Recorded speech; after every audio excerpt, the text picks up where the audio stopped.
Solo levelling season first के episode second की शुरुआत बिल्कुल वहीं से होती है जहां से एपिसोड वन खत्म हुआ था। हम लोगों ने एक डंजो देखा था, टनल देखा था, काफी सारे हंटर्स के बारे में हमने फर्स्ट एपिसोड में समझा था कि हंटर्स क्या होते हैं। डंजो वो जो कि जमीन के नीचे बना हुआ पोर्टल जिसके अंदर एक टनल खुला है। हालांकि था वो बहुत कम रैंक का, लेकिन अंदर जो एक कोड सामने आए हैं वह बहुत ही खतरनाक है। उनका रैंक बहुत ज़्यादा है और काफ़ी सारे हंटर जो कि अंदर फँस गए हैं। तो अब टाइम आ चुका है इससे आगे बढ़ने का।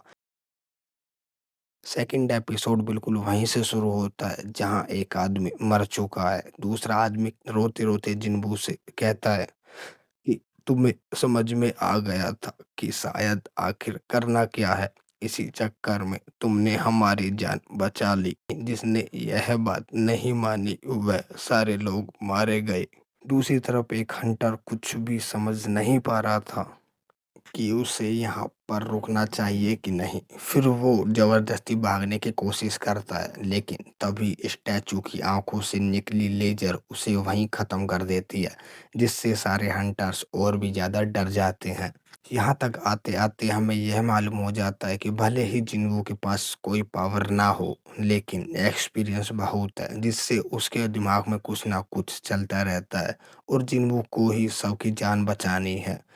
जिसके बाद सीन उसकी बहन के ऊपर शिफ्ट हो जाता है जिसका नाम जीना है और वो अपनी क्लासमेट से बातें कर रही है। उसकी क्लासमेट कहती है कि तुम्हारा भाई हंटर है ना? जहाँ पे जीना कहती है हाँ बिल्कुल मेरा भाई हंटर है, लेकिन वो बहुत कम रैंक का है, हमेशा चोट खाता रहता है, उसके चेहरे पर हमेशा पट्टियां बंधी रहती हैं। जिसके बाद से सीन वापस से उसी डंजो के अंदर शिफ्ट हो जाता है जहाँ पे हम जिन्वो को देखते हैं, जहाँ वो समझने की कोशिश कर रहा था कि अब उसे आगे क्या करना चाहिए, लेकिन वहीं दूसरा लड़का ये कहते हुए निकलने की कोशिश करता है कि मेरी स्पीड बहुत तेज है, यहाँ पर खड़े हुए वॉरियर्स मुझे टच भी नहीं कर पाएंगे, और वो अपनी फुल स्पीड से भागने की कोशिश करता है।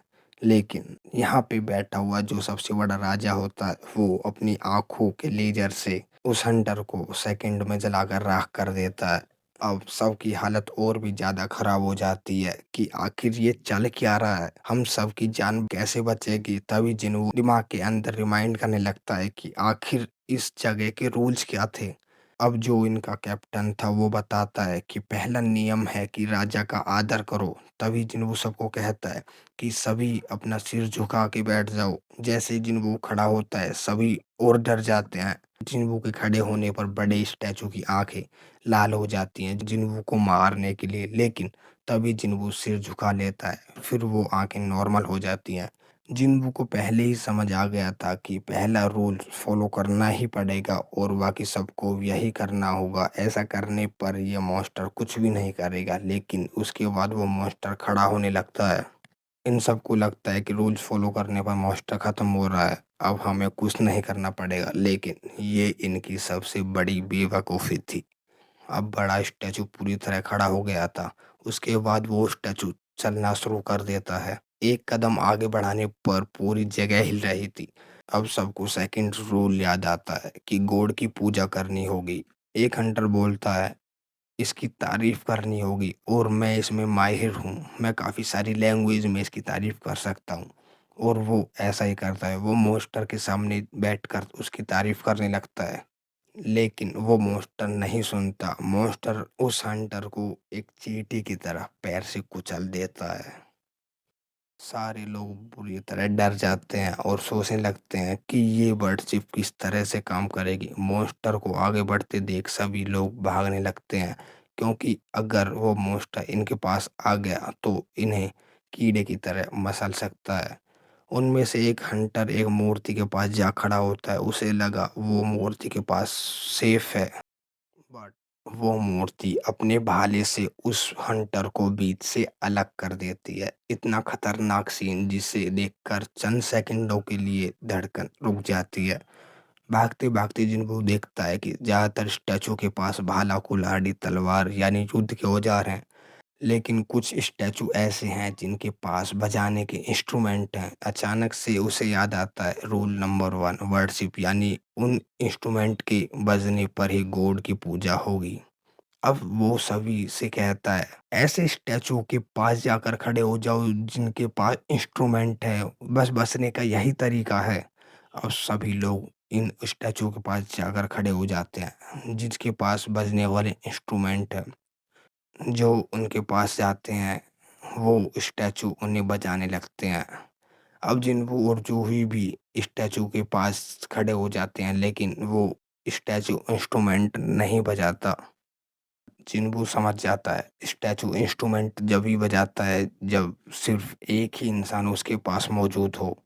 उधर बड़ा स्टैचू जिन्हों के पास पहुंचने ही वाला था और जिन्हों दूसरे स्टैचू की तरफ भागने लगता है। वो सिर्फ बड़े स्टैचू से 2 कदम ही दूर था। जिन्हों पूरी ताकत से कहता हुआ भागता रहता है, आज नहीं मर सकता, अब मुझे बचना ही होगा। बड़े स्टैचू का पैर जिन्हों के ऊपर आने ही वाला होता है, लेकिन जिन्हों उस स्टैचू इंस्ट्रूमेंट के पास पहुंच जाता है, लेकिन उसका पैर आधा अलग हो चुका था।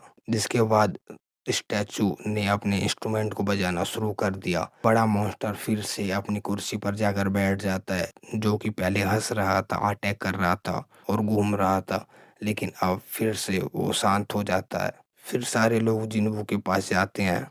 वहां जाकर जूही बहुत परेशान हो जाती है और फिर वो जिन्हों को हील करने की कोशिश करती है, लेकिन कर नहीं पाती क्योंकि जूही ने अपनी पावर्स पहले ही यूज कर ली थी। अब भी चीजें खत्म नहीं हुई थी क्योंकि अब भी एक रूल बाकी था, जो था अपनी भक्ति को दर्शाना। बाकी सब ये बात समझ गए थे, लेकिन जिन्हों अब भी सभी को बचाने के बारे में सोचता रहता है। अब उस गुफा के अंदर बीचों बीच फ्लेम्स जलने लगती हैं। अब बाकी हंटर्स डिसाइड करते हैं कि उनका लीडर यानी संग सबसे पहले आगे जाएगा। संग उनकी बात मानते हुए आगे बढ़ जाता है, फ्लेम के चक्र के बीच जा खड़ा होता है। संग के पहुंचने के बाद फ्लेम के बीच एक और येलो फ्लेम जल जाती है, जिनका मतलब था सभी को उस चक्र के बीच में जाकर खड़ा होना होगा।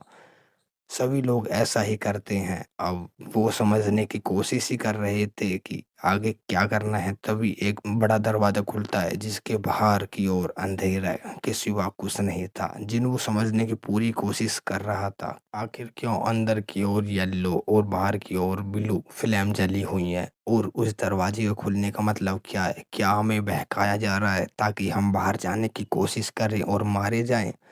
अब सभी बड़े मॉन्स्टर उनकी तरफ बढ़ने लगते हैं। फिर सभी लोग बुरी तरह डरने लगते हैं, हम मरने वाले हैं, अब हमें कोई नहीं बचाएगा।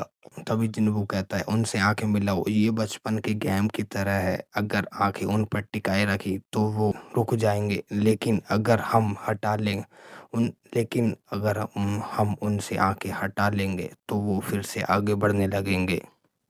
अब सभी लोग उन मॉन्स्टर की आंखों में देखने लगते हैं। फिर सभी मॉन्स्टर वहां रुक जाते हैं। अब भी यहाँ एक ऐसा हंटर था जो कि किसी बात नहीं सुन रहा था, क्योंकि उसका ध्यान सिर्फ गेट पर था जो खुला था। दूसरी तरफ ब्लू फ्लेम्स धीरे धीरे कम हो रही थी। दूसरा हंटर बोलता है, भाई मैं यहाँ नहीं रुकूंगा, और वो चला जाता है। ऐसे करते करते बाकी के कुछ और लोग चले जाते हैं। अब यहाँ पर 4 लोग बच जाते हैं। मिस्टर सोंग के बाद जो सबसे ताकतवर हंटर है, किम, वो कहता है, जिन्हों आज से पहले मैं तुम्हारे जैसे इंसान से नहीं मिला। अगर आज हम जिंदा हैं तो सिर्फ तुम्हारी वजह से, लेकिन मैं यहाँ नहीं रुक सकता क्योंकि मेरी बेटी मेरा इंतजार कर रही है। इतना बोलकर वो भी चला जाता है। अब यहाँ आखिरी 3 लोग बचते हैं, जूही, जिन्वू और मिस्टर सॉन्ग। जूही चोट की वजह से इतनी कमजोर हो गई थी कि उसका चल पाना नामुमकिन था। जिन्वू का ऑलरेडी पैर कटा था। मिस्टर सॉन्ग का कहना था, यहाँ मैं रुकूंगा, तुम दोनों चले जाओ। फिर जिन्वू कहता है, सर आप जूही को ले जाइए, मैं ऑलमोस्ट डैमेज ही हूँ, मैं कोई ना कोई रास्ता निकाल ही लूंगा, प्लीज आप जाइए। लेकिन जूही जिन्हों के पास से जाने का नाम नहीं ले रही थी, तो मिस्टर सोंग ने उसे बेहोश कर दिया और वहां से उसे ले गए। अब यहाँ पर जिन्वो की आखिरी वॉर थी। जिन्वो अब भी मन ही मन सोच रहा था कि कोई ना कोई बचने का रास्ता जरूर होगा। अब ब्लू फ्लेम जो जिन्वो की लाइफ लाइन थी वो बंद हो रही थी और सभी मॉन्स्टर आगे बढ़ रहे थे। हालांकि जिन्बू के पास एक तलवार थी, लेकिन इतने बड़े मॉन्स्टर के बार से बचना नामुमकिन था। अब जिन्बू पर सारे मॉन्स्टर हमला कर देते हैं, उसका एक हाथ दोनों पैर काट देते हैं। जिन्बू चिल्लाते हुए रोकर बोलता है, जो लोग बाहर गए हैं वो सभी धोखेबाज हैं। फैमिली सिर्फ एक बहाना था। मेरी भी फैमिली मेरा इंतजार कर रही है। हर बार मैं ही क्यों? काश मैं और ताकतवर होता। अब जिन्हों को मॉन्स्टर उस गोल पत्थर पर फेंक देते हैं। काश मैं और जी पाता, अपनी माँ और बहन के साथ रह पाता।